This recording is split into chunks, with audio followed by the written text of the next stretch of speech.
In the 1960s, the United States entered Vietnam, confident, powerful, and determined to stop the spread of communism. 2 decades later, it left in defeat. So, how did the most powerful military in the world lose to a much smaller, less equipped nation? First, the enemy they didn't understand. The US expected a traditional war, but Vietnam fought a different kind.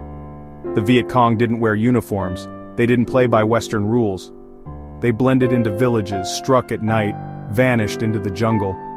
This was guerrilla warfare, and America wasn't prepared for it. Then, there was the unfamiliar battlefield. Vietnam was a battlefield like no other. Sweltering heat, thick jungles, booby traps and hidden tunnels. American troops often couldn't tell friend from foe.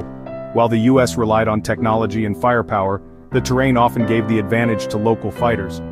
Back home, the war was tearing America apart. It was the first war watched live on TV, and what people saw shocked them. Children burned by napalm. Soldiers questioning their mission.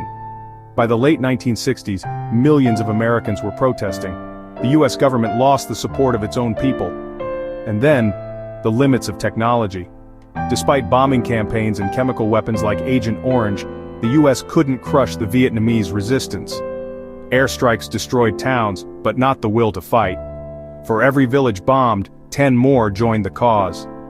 But at its core, this was a war of willpower.